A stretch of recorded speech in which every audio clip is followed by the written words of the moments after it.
मेरी एक फ्रेंड थी, जिसने मुझे थोड़े दिन पहले बताया कि उसके घुटनों में ज़्यादा दर्द हो रहा है। फिर थोड़े दिन बाद उसने बोला कि उसके जो गम्स है वहाँ से ब्लीडिंग हो रही है। तो भई दिक्कत वाली बात तो है, ब्लीडिंग हो रही है। हमने सोचा चोट तो नहीं लगी कहीं, बट चोट भी नहीं लगी थी कहीं। फिर थोड़ा दिमाग लगाया अपना साइंस वाला, तो समझ आया कि ये तो विटामिन्स की कमी की वजह से हो सकता है।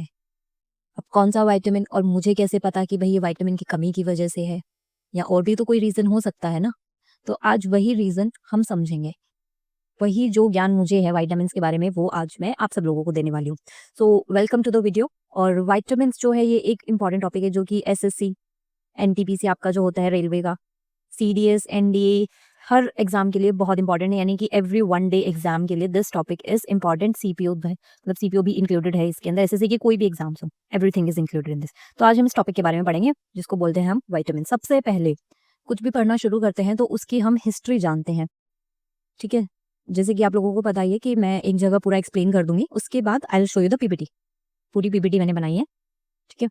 जिसमें हम पढ़ेंगे आज सबसे पहले तो विटामिन्स क्या होते हैं, कैसे पता चला कि भई यही चीज़ विटामिन है, उसकी हिस्ट्री क्या है उसके पीछे, और कितने टाइप के होते हैं ये विटामिन्स, और इतने अलग-अलग टाइप के होते हैं, तो इन सब के फंक्शंस भी अलग-अलग होंगे, सभी अपनी तरीके से इम्पोर्टेंट भी होंगे।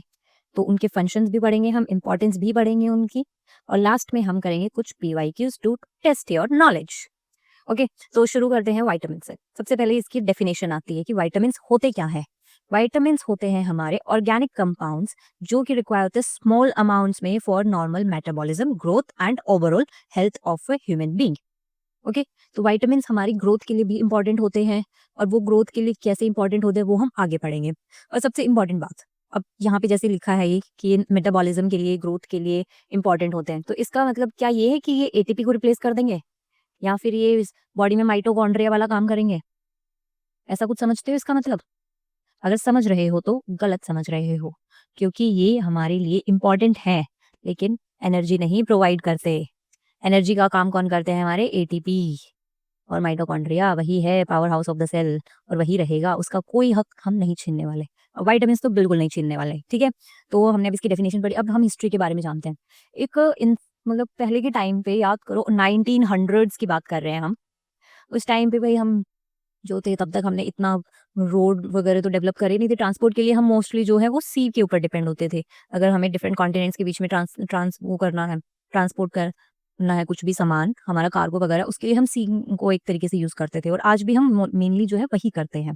तो अब इसमें जब सेलर्स जाते थे भई सी पे, सी टूर पे जाते थे, तब वो वापस आते थे ना, तो उन सब में एक चीज़ कॉमन देखी कि उन सभी को जो है ब्लीडिंग गम्स की दिक्कत आ रही थी। सभी को ब्लीडिंग गम्स, सभी का मेरा मतलब कि you can say 9 out of 10 were having bleeding gums problem. अब इस प्रॉब्लम का नाम लोगों ने उस टाइम पे दिया स्कर्वी, कि भाई ये ब्लीडिंग गम्स हो रही है, क्यों? क्योंकि ये सेलर्स को हो रही थी, तो इसीलिए इसको दे दिया हमने स्कर्वी का नाम। अब वहाँ पे एक बहुत ही महान आदमी थे, जो कि बहुत ही होशियार थे। उनको ये था कि भाई ये क्यों हो रही है, और सेलर्स में ही ज़्यादा क्यों देखने को मिली ये चीज़।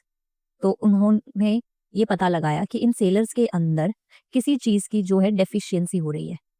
अब ये उन्होंने कैसे आइडिया लगाया? क्योंकि ऑलमोस्ट सब कुछ सेलर्स का और जो नॉर्मल बीइंग है उनका जो लाइफ़स्टाइल है, और जो उनकी फूड हैबिट्स हैं, ईटिंग हैबिट्स जो उनकी है, उनमें एक चीज़ का जो डिफरेंस था वो ये था कि जो सेलर्स थे हमारे, वो खाते थे स्टेल फूड या फिर जो पैक्ड फूड होते हैं, उनको जो फ्रेश वेजिटेबल्स, फ्रूट्स वगैरह नहीं मिल पा रही थी। और जो नॉर्मल बीइंग होते हैं, मतलब जो अर्थ पे ही थे उस टाइम पे, अर्थ पे मेरा मतलब लैंड पे ही थे, अर्थ पे तो सारे ही थे। जो लैंड पे थे उस टाइम पे उनको जो है फ्रेश सब कुछ मिल रहा था, उनमें ये दिक्कत नहीं हुई। तो एक महान जो आदमी है उनका नाम है हमारे का कैसिमिर फंक, FUNK, फंक है ये, जो तुम सोच रहे हो वो नहीं है ये। कैसिमिर फंक, इन्होंने बताया कि ये सब जो है ये विटामिन की कमी की वजह से हो रहा है।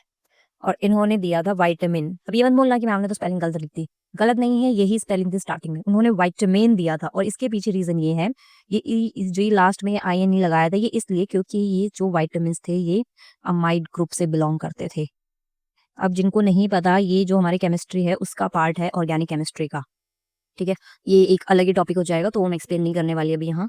तो उन्होंने 1912 में हमें विटामिन जो है इस शब्द के बारे में बताया। जो वर्ड कॉइन किया था विटामिन, ये उन्होंने दिया था कैसिमिर फंक में, और ये बहुत ही इंपॉर्टेंट तुम्हारा एक पीवाईक्यू है, जो कि most of the time SSC पूछती है। कि विटामिन की डिस्कवरी किसने करी थी। तो कैसिमिर फंक जी ने हमारी विटामिन की डिस्कवरी करी थी। ठीक है, अब ये है हमारे कैसिमिर फंक जी जिन्होंने डिस्कवरी करी थी। अब पढ़ लेते हैं। In 1912 Polish biochemist Casimir Funk coined the term vitamin, क्योंकि उन्हें ऐसा लगता था कि जो ये सब्सटेंसेस हैं ये अमाइन ग्रुप से बिलोंग करते हैं। लेकिन 1920 में इसको हमने विटामिन बोला। ऐसा क्यों? क्योंकि कुछ जो सब्सटेंस थे, एक्सेप्शंस तो हर जगह होती है ना, तो यहाँ पे भी एक्सेप्शंस थी। कुछ जो हमारे विटामिन्स थे वो अमाइन ग्रुप से बिलोंग नहीं करते थे, और वो कौन से हैं वो भी तुम्हें आगे चल के पता चल ही जाएगा जब तुम आगे पूरी पीपीटी देखोगे, तो you get to know. Class के बाद में ये क्वेश्चन मुझे सब आंसर करना कि कौन सा विटामिन है जो अमाइन ग्रुप से बिलोंग नहीं करता है, जिसकी वजह से पूरे विटामिन ने अपना ई खो दिया। ठीक है, अब हम आते हैं टाइप्स के ऊपर। तो विटामिन के टाइप्स होते हैं दो, एक होते हैं हमारे वाटर सॉल्यूबल और एक होते हैं हमारे फैट सॉल्यूबल। अब इससे क्या समझते हो? वाटर सॉल्यूबल यानी कि वो विटामिन जो हमारे वाटर के अंदर, जो मतलब बॉडी के अंदर जो वाटर प्रेजेंट है उसके अंदर डिसॉल्व हो जाते हैं, यानी कि सॉल्यूबल होते हैं। और ये जो होते हैं ये विटामिन ये पानी में सॉल्यूबल होते हैं, तो इनको हमें डेली लेना होता है, डेली इनटेक चाहिए हमें इनका। क्यों? क्योंकि जब हमारी बॉडी वेस्ट निकालती है तो ये विटामिन्स भी वॉश आउट हो जाते हैं। और जो हमारे फैट सॉल्युबल विटामिन्स होते हैं ये हमें डेली अपटेक नहीं करना होता, इनका डेली इनटेक नहीं लेना होता। अब ये क्यों? क्योंकि फैट सॉल्युबल है, यानी कि हमारी बॉडी में फैट कहाँ होता है? मोस्टली फैट स्टोर कहाँ होता है?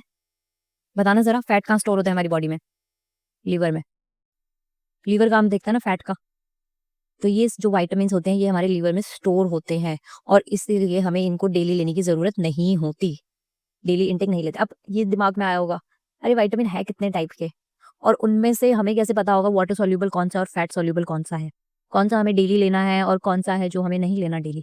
ठीक है, तो अब मैं बताती हूँ, तुम्हारे टोटल होते हैं हमारे पास विटामिन ए, ग्रुप्स हैं ये विटामिन के। First is vitamin A, then comes B, then C, then D, then E. अब ये मत सोचना ABCD चल रही है यहाँ पे, जी नहीं, ABCD E and then comes K, F और G नहीं है। तो ये तुक्के मत मारना एग्जाम में कि अरे E के है तो FG भी होंगे, नहीं, सिर्फ इतने ही है। ठीक है, अब उसमें से ट्रिक बताती हूँ एक, WBC, RBC, पता है सबको, white blood cells, red blood cells. तो इसमें से तुम WBC को याद रखो। WBC, W से हो गया तुम्हारा वाटर, B से vitamin B and vitamin C, यानी कि तुम्हारे जो विटामिन B और विटामिन C है ये हमारे वाटर सॉल्यूबल हैं, इनका इंटेक हमें चाहिए डेली।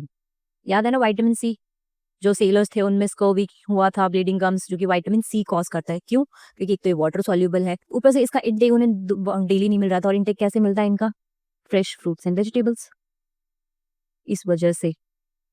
ठीक है, अब जो बाकी बचे, अब बाकी के कितने बचे हैं? विटामिन ए, विटामिन डी और सी तो हमारे वाटर सॉल्यूबल हैं, तो vitamin D, vitamin E and vitamin के, 4 बचे।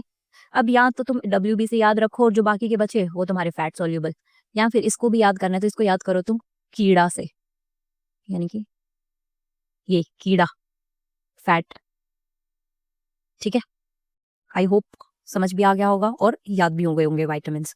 अब हम बात करते हैं इन विटामिन्स की, मैंने बता ही दिया तुम्हें, WBC और ये है तुम्हारा कीड़ा। ठीक, और सॉरी सॉरी मैंने गलती कर दी PPT बनाने में, सॉरी सॉरी भाई, sorry sorry sorry sorry. This is vitamin के, ई और के है, ये F नहीं आता। ठीक है, अब हम चलते हैं आगे। अब हम बात करेंगे इन सभी विटामिन्स के केमिकल नेम्स की, क्या डेफिशिएंसी होती है और इनका विटामिन्स का रोल क्या होता है, और हम इनको क्लास में याद भी करेंगे ताकि दोबारा झंझट ना हो कि एग्जाम में पढ़ा तो था, याद नहीं आ रहा क्या था। ठीक है, तो हम की रिवीजन भी करेंगे PYQ से। अब हम बात करते हैं विटामिन ए की। पहला विटामिन है जो कि ए है, रेटिनॉल, इसका केमिकल नेम, और केमिकल नेम सभी के बहुत ही ज्यादा इंपॉर्टेंट है, एग्जाम में पूछे जाते हैं। ठीक है, तो ये टेबल अच्छे से कर लेगा ना जो, उसका एग्जाम में कंफर्म मार्क्स आएगा विटामिन से। अच्छा, विटामिन ए जो है वो रेटिनॉल इसका केमिकल नेम है। नाइट ब्लाइंडनेस होती है इससे, जिसको हम वो बोलते हैं रतौंधी भी बोलते हैं, जिसको रात में कम दिखता है वो। ये विटामिन ए किस लिए एसेंशियल है? विजन के लिए। क्यों? क्योंकि नाइट ब्लाइंडनेस कॉज करेगा, ऑब्वियस सी बात है इसके लिए होगा। और healthy skin, this is not that important but vision is important. ठीक है, अब विटामिन जो बी है हमारा, ये ग्रुप्स में, मतलब ये फर्दर डिवाइडेड है कई पार्ट्स में, जैसे कि विटामिन B1 हुआ, B2 हुआ, B6 हुआ, B12 हुआ। ठीक है, तो ये इसके फर्दर सब ग्रुप्स में डिवाइडेड है विटामिन बी, जिसमें से जो 2-3 इंपॉर्टेंट है मैंने वो लिखे हैं यहाँ पे। B1 जो है वो थायमीन, जो कॉज करता है बेरी बेरी। B3 नियासिन, जो कि पेलिग्रा कॉज करता है। और ये डीएनए रिपेयर और स्किन। विटामिन बी3 जो है हमारा वो असेंशियल है डीएनए की रिपेयरिंग में। अब डीएनए की रिपेयरिंग कैसे होगी वो एक अलग ही टॉपिक हो जाएगा, तो वो नहीं डिस्कस करेंगे हम यहाँ पे। ठीक है, तो अब हम आते हैं एस्कॉर्बिक एसिड, विटामिन सी, जो कि सेलर्स में हुआ था, विटामिन सी। ओके, अब विटामिन सी किस लिए, अब सबसे इंपॉर्टेंट, ये ठीक कैसे होगा? फ्रेश वेजिटेबल्स एंड जो वैसे फ्रूट्स खाने से जिनमें विटामिन सी भरपूर हो, भरपूर मात्रा में, यानी कि सिट्रस फ्रूट्स में होता है विटामिन सी। ठीक है, ये इम्यूनिटी भी बूस्ट करता है और कोलेजन फॉर्मेशन के लिए भी ये इंपॉर्टेंट है। अब डी कैल्सीफिरॉल, जिससे हमारी जो हड्डियां हैं वो कमजोर हो जाती हैं, रिकेट्स, ये हेल्प करता है। मतलब वो जो कैल्सीफिरॉल है वो कैल्शियम एब्जॉर्प्शन का रोल है ये। जब ये कैल्शियम एब्जॉर्ब करना बंद कर देता है तो हमारी जो बोन्स हैं वो वीक होने लग जाती हैं। विटामिन ई, टोकोफिरॉल, ये हमें मिलता है सन से। ई मिलता है सन से या डी मिलता है सन से? कौन सा मिलता है बताना। जो बोलते हैं ना सुबह सुबह धूप में बैठो तो विटामिन मिलेगा, कौन सा विटामिन मिलता है? कमेंट्स में बताना मुझे जरूर। ठीक है, विटामिन ई है, टोकोफिरॉल। अब ये विटामिन ई ना बहुत रेयर है, ये इसकी डेफिशिएंसी बहुत रेयर होती है, और जब भी होती है ना बहुत ही खतरनाक होती है। यानी कि ये क्या करता है, ये हीमोलिटिक एनीमिया कर देता है। और न्यूरोपैथी, यानी कि जो ब्रेन की जो नर्व्स होती है ना, वो तुम्हारी डैमेज होनी स्टार्ट हो जाती है न्यूरोपैथी में। ठीक है, और ये फिर आता है हमारा विटामिन ए, जो कि है फाइलोक्विनोन, जो कॉज करता है एक्सेसिव ब्लीडिंग। अब ये एक्सेसिव ब्लीडिंग और ये स्कर्वी वाला जो है, इसको कंफ्यूज मत करना तुम। स्कर्वी तो जो होती है, ये हमारी ब्लीडिंग गम्स होती हैं, यानी कि जो दांतों से खून आते हैं ना, मसूड़ों में खून आते हैं, फिर तुम डॉक्टर के पास जाते हो, वो तुम्हें सेंसोडाइन देती हैं। और जो एक्सेसिव ब्लीडिंग है, ये वो होता है जब कहीं पे कट लग जाए या चोट लग जाए तो ब्लड जो है हमारा क्लॉट नहीं होता है, ब्लड क्लोटिंग बंद हो जाती है, और कंटिन्यूअसली जो है वो ब्लड बहता ही रहता है, जिसकी वजह से एक छोटा सा एक्सीडेंट भी डेथ का रीजन बन सकता है, क्योंकि वो इतना ब्लड लॉस हो जाता है बॉडी से। तो विटामिन के वो वाला है। ठीक है, आई होप समझ में आए होंगे, और याद भी कर ही लोगे तुम, मुझे पता है। बट एक ठीक है, एक छोटी सी ट्रिक बता देती हूँ, पहले तो इनके केमिकल नेम्स याद करने की। थोड़ी हिंदी में है बट अच्छी बात है ना, हिंदी में तुम्हें याद रहेगी। कहाँ लिखूँ? स्पेस ही नहीं मिल रही, यहाँ लिख देती हूँ नीचे। रथ एक टॉफी। अब कैसे याद करोगे? ABCD तो याद ही होगा ना तुम्हें। अरे भैया, रथ एक टॉफी। हम्म, कोई भी मिल जाए भाई, ये भाई क्यों नहीं दिखाऊंगी अभी तुम्हें। R से रेटिनॉल, इस थ से हाइमीन, A से एस्कॉर्बिक एसिड, की से कैल्सीफिरॉल, ट से टोकोफिरॉल, और फ से फाइलोक्विनोन। ठीक है, मुझे लग रहा है अब याद हो गया। अब ये सीक्वेंस जरूर याद रखना तुम। ये है ए का, vitamin A, this is for B, this is for C, D, E and then comes K. ठीक है, रथ एक टॉफी, छोटा सा याद, मतलब सेंस नहीं बननी चाहिए, सेंस से मतलब नहीं होता हमें, हमें मैनोमिक्स में होना चाहिए कि याद रहे चीजें। ठीक है, अब एक बार दोबारा से रिवाइज करवा देती हूँ सारा, और फिर उसके बाद हम करेंगे PYQs। हमने सब पढ़ लिया ना, विटामिन क्या होते हैं वो पढ़ लिया, हिस्ट्री देख ली हमने इसकी, और इनके सॉल्युबिलिटी के बेस पे जो दो पार्ट्स में डिवाइडेड है वो देख लिए, और इनके फंक्शंस देख लिए, और इंपॉर्टेंस देख ली इनकी। अब बचता है हमारे पास PYQ, वो हम अभी सॉल्व करेंगे। ठीक है, डेफिनेशन पढ़ी थी अभी सबने। ऑर्गेनिक कंपाउंड्स हैं, इसी वजह से इनका नाम विटामिन पड़ा था। क्यों? क्योंकि अमाइन ग्रुप था, और फिर विटामिन हुआ। क्यों हुआ? क्योंकि सारे ग्रुप्स, मतलब सारे जो विटामिन थे वो इस ग्रुप से बिलोंग नहीं करते थे।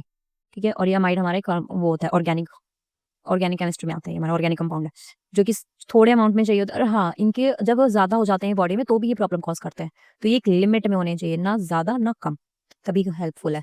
Metabolism, growth and overall health, याद रहे कि ये ATP और माइटोकॉन्ड्रिया को रिप्लेस नहीं करेंगे, किसी भी हालत में नहीं करेंगे, याद रखना ये चीज।